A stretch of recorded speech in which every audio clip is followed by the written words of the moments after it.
Olá, hoje vim tratar sobre a codificação de fontes digitais e este trabalho tem por objetivo culminar na explicação sobre a codificação de Huffman, que é um dos principais algoritmos para codificação de fontes digitais utilizados atualmente. Bom, os objetivos desse trabalho são discursar sobre a teoria da informação, falar um pouco sobre codificação de entropia, seguido da codificação de Shannon-Fennon e, por fim, pela codificação de Huffman, mostrar um código que utiliza esse último tipo de codificação e demonstrar os resultados. Bom, em teoria da informação, existe a teoria da codificação de fonte, que fala que a representação da informação digital ela vai ser feita por meio de símbolos, e para se obter a maior eficiência possível, deve-se utilizar a menor quantidade de dígitos representados por símbolo. Dessa forma, deve ocorrer a remoção da redundância, de tal forma que seja possível representar uma determinada mensagem com o menor número possível de dígitos. A taxa de codificação de uma fonte discreta sem memória é dada por R, e é dito que ela deve ser maior ou igual que a própria entropia associada àquela fonte. O comprimento médio de uma mensagem aleatória pode ser dada pela equação seguinte, em que HU é a entropia do símbolo, LAV é o comprimento médio das palavras, PI e LI são a iésima probabilidade e o comprimento em bits do iésimo valor possível, respectivamente. Consequentemente, o teorema mostra que é possível, com um código adequado, atingir um grau de compressão tal qual a quantidade de informação emitida pela fonte. Dessa forma, vai ser possível otimizar isso para mensagens com símbolos menos recorrentes por meio de mais dígitos e o contrário também é verdade. Bom, o que culminou nascendo a codificação de Huffman nada mais foi do que um evento em que David Huffman era aluno de Robert Fano e ele estava cursando a matéria de teoria da informação dada pelo professor e foi proposto a ele que, ao invés de fazer o exame final, poderia ser feito a apresentação de um artigo. E a resposta, a pergunta que foi feita a ser respondida neste artigo seria: dada uma coleção de letras, números ou outros símbolos, é desejado encontrar o método mais eficiente de representá-la usando código binário. Isso acabou por culminar na apresentação do artigo de David Huffman, em 1952, chamado A Method for the Construction of Minimum Redundant Codes. Nada mais quer dizer do que um método para a construção de códigos de redundância mínima. Consequentemente, isso foi mais um dos tipos de códigos chamados de codificação de entropia, que são o tipo de algoritmos necessários para as soluções deste problema. A codificação de entropia compreende um método de compressão de dados sem perdas, com códigos sem prefixos, cujos comprimentos de cada palavra-código são variáveis e são proporcionais ao logaritmo negativo da probabilidade de ocorrência de cada símbolo. Consequentemente, os símbolos mais recorrentes são representados por códigos menores. Bom, para pensar na solução desse problema, temos que pensar então que existirá uma fonte e um receptor. Essa fonte ela terá associada a ela um codificador e um decodificador.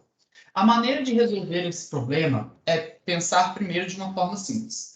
Supondo que eu tenha um universo de símbolos sendo representados pelas seguintes letras, que compõem a palavra Shannon, temos que escolher uma representação de dígitos para cada uma das letras, de forma que o decodificador já conheça quais são esses símbolos e, consequentemente, consiga determinar, através da mensagem recebida, qual é a mensagem que está sendo passada. Para isso, vai ser necessário um único símbolo por caractere, e isso vai ser dado por um código binário único para cada um deles. A compressão também deve ser sem perdas, ou seja, o decodificador deve receber o total de informações que foi mandido pela fonte, não deve haver perdas de informação, e tem que haver uma decodificação única, ou seja, um símbolo não pode, o que representa um símbolo, o conjunto de bits que representa um símbolo, não pode estar contido da representação em dígitos de outro símbolo, de forma que o decodificador possa sempre discriminar qual símbolo que está chegando. Bom, para atingir a máxima a taxa de compressão ótima sem perdas, é preciso reduzir as redundâncias, porém jamais permitir a perda de informação. Então é preciso determinar qual é o número mínimo de bits que devemos utilizar para cada um dos caracteres de forma a recuperar a mensagem sem perdas. Bom, para lidar melhor com esse problema, é preciso lidar com a medida de informação. As propriedades-chave para isso são a de que as probabilidades de um determinado acontecimento são inversamente proporcionais à informação contida para aquele acontecimento. Ou seja, eventos com baixa probabilidade de acontecimento, eles carregam muita informação, enquanto eventos com baixíssima probabilidade de acontecimento carregam pouca informação.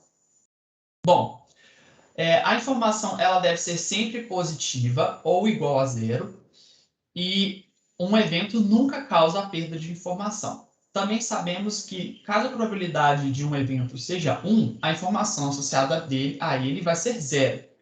E para eventos independentes, a sua informação correspondente é nada mais do que a soma de suas informações. A única fórmula que é capaz de suprir todas essas condições é a seguinte fórmula, dada pelo logaritmo na base 2, para que representamos em bits, de 1 sobre a probabilidade de determinado acontecimento, no caso aqui, símbolos. Então, por exemplo, a probabilidade de um dado rolar o número 6 é 1/6, e a informação associada a este acontecimento teria que ter no mínimo 2,6 bits. Já quando lançamos uma moeda, a chance de cair cara ou coroa é meio, e a informação associada a este evento é de 1 bit. Bom, também precisamos entender um pouco sobre o que é entropia. Dada uma distribuição com diversos acontecimentos e cada um com suas discriminadas probabilidades, a fórmula a seguir mostra que é possível calcular a entropia de um determinado sistema ponderando as suas informações pelo peso de suas probabilidades de acontecimento. Consequentemente, podemos calcular então a entropia e é possível mostrar que para eventos em que a distribuição de probabilidades são muito próximas entre si, ou seja, se torna mais difícil de determinar qual vai ser o próximo resultado, a entropia é maior, como no exemplo dado, em que são mostrados os climas para Seattle e Phoenix, e como que os climas os tempos em Seattle têm uma distribuição mais próxima umas das outras, sua entropia associada a ela é maior. Bom, outra questão importante é que é preciso determinar quantos bits utilizaremos pelo comprimento médio de cada uma das representações. Uma forma de calcular é pela seguinte fórmula, em que, dado o exemplo dos símbolos A, B, C e D, com suas devidas probabilidades de ocorrência, o comprimento médio associado a este caso será de 1,75 bits. Bom, falando um pouco agora da codificação de Shannon, Shannon percebeu que, para que fosse possível determinar como codificar cada um destes símbolos, ele teve a ideia de sempre associar a cada símbolo um conjunto de bits diferentes por meio de uma árvore binária em que fosse se dividido o mais próximo possível entre 50% de probabilidade. Então, seriam dispostos, cada um dos 4 símbolos, e você ia retirando do conjunto total o símbolo com maior probabilidade, começando pelo A, depois nós dividiríamos de novo o conjunto, e o segundo maior seria o B, e dividiríamos mais uma vez o conjunto, resultando em C e D. Resultando, então, nessas possibilidades de representações. Já Shannon também agregou uma camada de complexidade a essa codificação de Fanon, e ele percebeu que era possível optimizar o código de Shannon, ao invés de começarmos na separação pelo símbolo de maior probabilidade de acontecimento, ele poderia dividir isso por um conjunto de símbolos que se aproximasse o máximo possível de 50% de ocorrência. Fazendo, então, desta forma, chegaríamos a esta árvore binária. E ele conseguiu cumprir quase todos os requisitos mostrados antes, porém, como mostrado no início dessa apresentação, Huffman tinha o objetivo de criar um código que fosse ainda mais otimizável do que o teorema de Shannon-Fanon. E ele percebeu que ele poderia diminuir ainda mais o comprimento em bits das palavras, uma vez que podemos atingir até o valor da própria entropia. Bom, Huffman percebeu que uma forma de melhorar isso seria justamente percebendo que o final da árvore binária consiste sempre nos dois símbolos com menor probabilidade de acontecimento. E você pode tornar estes dois símbolos associados um novo elemento. E você pode refazer o que sobrou com os outros conjuntos, essa mesma lógica novamente. Então, sempre garantindo que no final da sua árvore vai existir o somatório das suas dois símbolos com menor probabilidade, é possível construir uma árvore binária que minimiza a função. Consequentemente, por exemplo, aqui ele começa por D e E, que juntos vão dar 0,31 de probabilidade de acontecimento, vai fazer de novo e perceber que vai ficar com A e C, que dá 0,34 de possibilidade. Juntando os próximos dois, ele vai atingir 0,65 de probabilidade, e faltando apenas o B, então, ele consegue 1% de chance de acontecimento, sendo possível, então, determinar esta nova árvore binária. Aqui é um outro exemplo também, em que podemos ver que para um determinado universo de símbolos compostos por A, B, D e E, em que as suas probabilidades estão associadas justamente ao número de acontecimentos de cada um dessas letras, temos a seguinte árvore, em que é possível separar e codificá-las. Bom, então a codificação de Shannon-Fanon, ele tem uma perspectiva de cima para baixo, enquanto a codificação de Huffman tem uma perspectiva de baixo para cima. E Huffman, com isso, foi capaz de criar um algoritmo melhor do que o Shannon-Fanon para a codificação.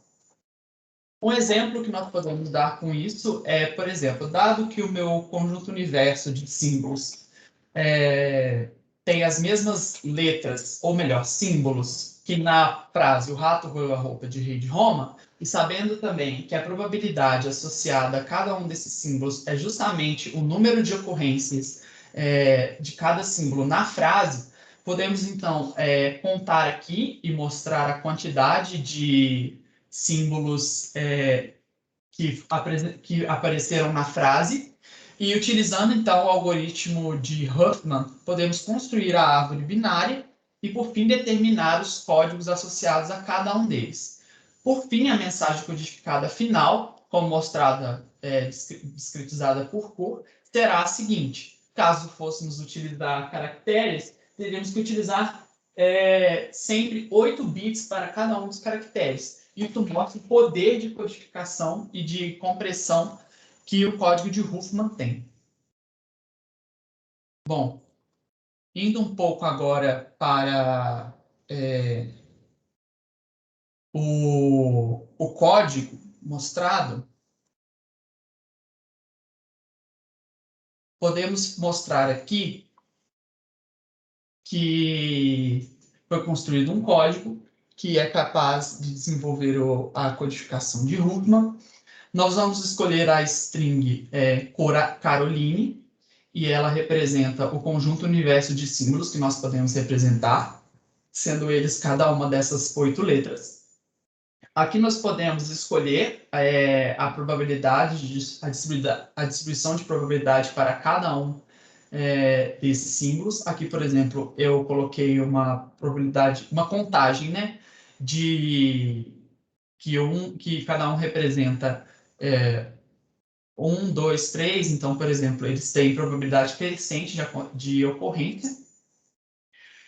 Consequentemente, o código conta para a gente qual vai ser o máximo número de bits necessário para representar um determinado símbolo.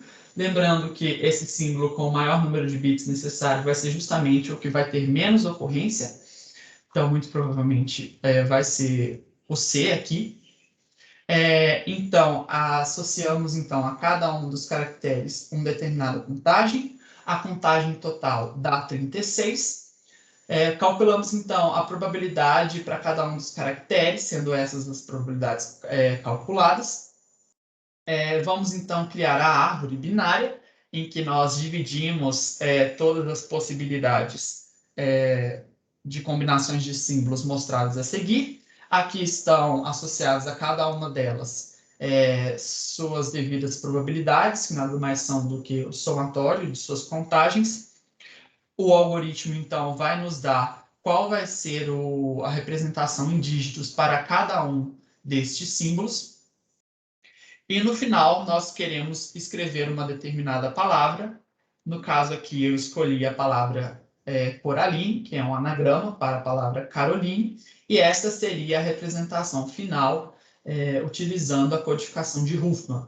Caso nós utilizássemos uma representação na tabela ASCII, nós teríamos 8 bits para cada uma das letras mostradas. Aqui nós temos 27 bits e aqui nós temos 64 bits, o que mostra uma taxa de compressão de 27 sobre 64, o que mostra a capacidade poderosa de Huffman.